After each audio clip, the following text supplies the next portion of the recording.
The Munster champions have been dethroned. It's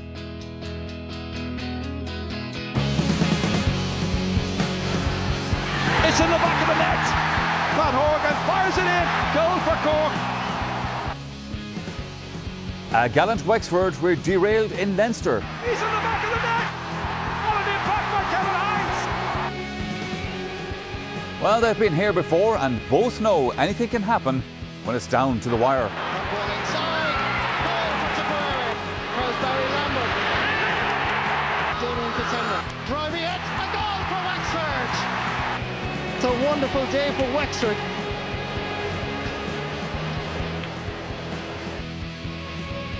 But yes, it's the qualifier route for these two great hurling counties this summer, and the throw-in at Semple Stadium in Thurles is at 3:30.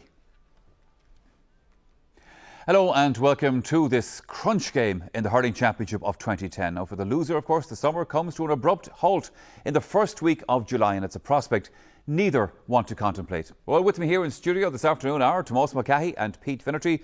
As you're very welcome. Pete, it's not that many months ago since Tip could have been the All-Ireland champions, and now we're in a situation where people are even wondering, can they get through this qualifier round this evening?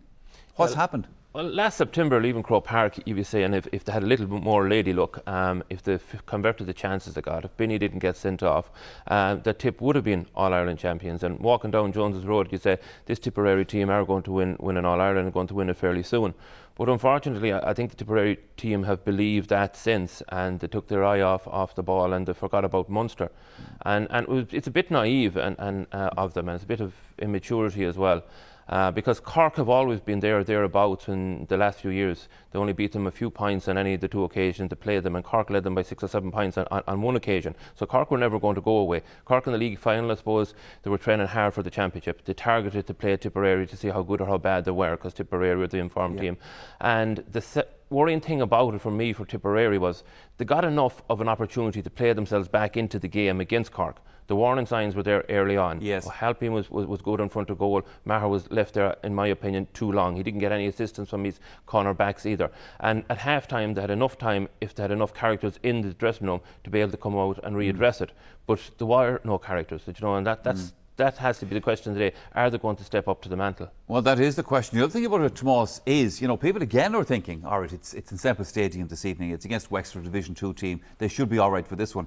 So you saw the little clip there. They met 3 years ago in the qualifiers. Wexford won because Wexford can do this to you.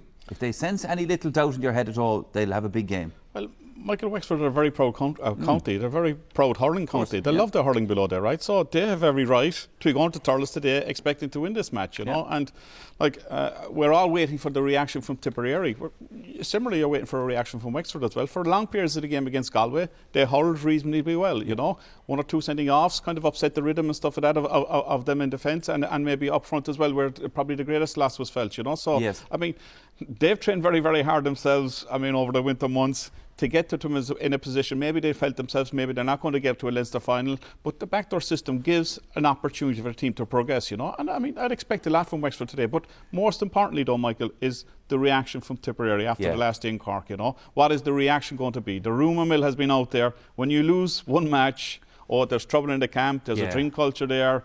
They've gone down the route of technology. There's heart monitors, there's tracker devices tracking their runs to goal. Are they taking the right route and stuff like that? And that has been there for the last couple of weeks. Now, that must be going into the player side of it as well, right? Sure. So you must see the reaction, right? I mean, it's probably a load of baloney, being honest with you, at the end of the day, right? So, but the players have to react to that, and they must come out today showing us all, right, that Tipperary are still a force and they're still a team for somebody to fare in the championship. One slight problem for, not slight, a fairly major problem for Wexford this evening is Gizzy Ling is absent from this team, and you know, he's an important figure, obviously, Pete.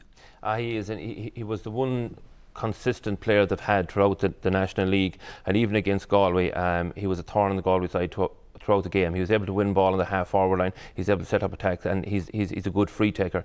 And you'd look at the forward line that Wexford are producing tonight, and you say, where are the scores going to come from? But, you know, and really the one I'm disappointed in this year is Stephen Bamva. Like, he came on the scene last year, and he was a breath of fresh air. Yes. He was the old style full forward where you threw a ball into him, he's able to contain it in there, and if you got an opportunity, you put it away. He'd remind you a bit of Tony Doran with a black beard. Yeah. But this year so far throughout the National League he has been invisible, and against Galway when he was really needed, and when the game was in the balance and was there for Wexford to take it, there was no sign of him, and they'll be looking to him today on the edge of the square to try and get those scores that they need badly. They will, I think. OK, in the commentary box for this afternoon's game at Semple Stadium are Marty Morrissey and Michael Dagnan, and we're going to join them right now for a full rundown on the two teams.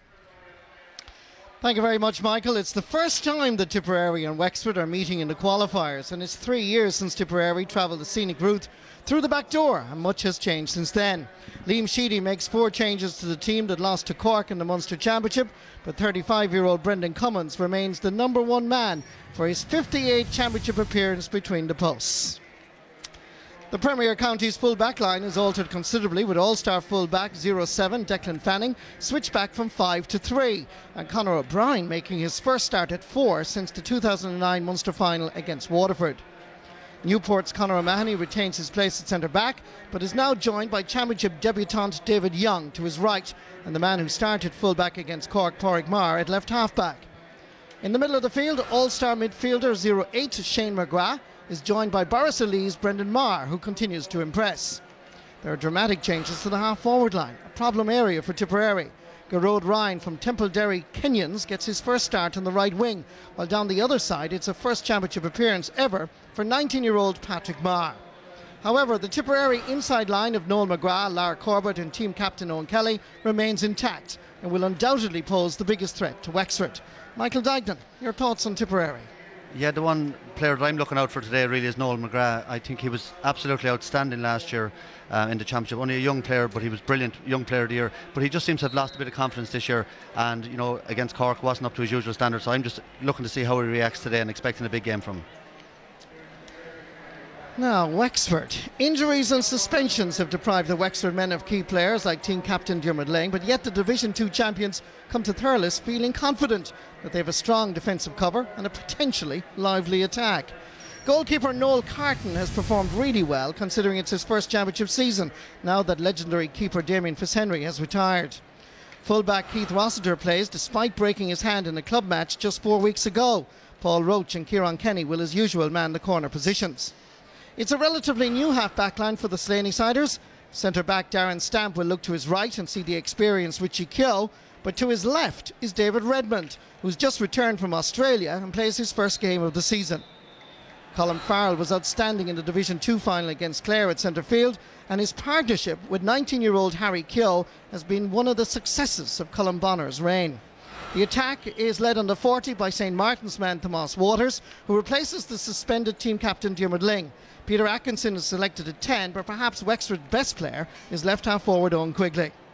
The inner line for the Slaney boys has massive match-winning potential, with Stephen Banville at the edge of the square doing a lot of the spade work for the goal-scoring touches of Rory Jacob and Tomas Mahan, who replaces Michael Jacob at the top of the left. Yeah, Marty, as Pete was saying in the studio, Stephen Banville to me is the key man. If they're going to need goals, if they're going to have a chance today, and you know, he hasn't been playing as well as last year, but I think, you know, if he can grab a couple of balls in there, that's the best route they have. Well, here in Semple Stadium, of course, a little bit of history. Tipperary, first time in a qualifier since 2007, when, ironically, they lost to Wexford. Could it happen again? Michael. That, Marty, is the big question. Well, back to Marty and Michael very shortly. First, we have a break to take here on the Saturday game, back with the start of our hurling qualifier in just a few minutes.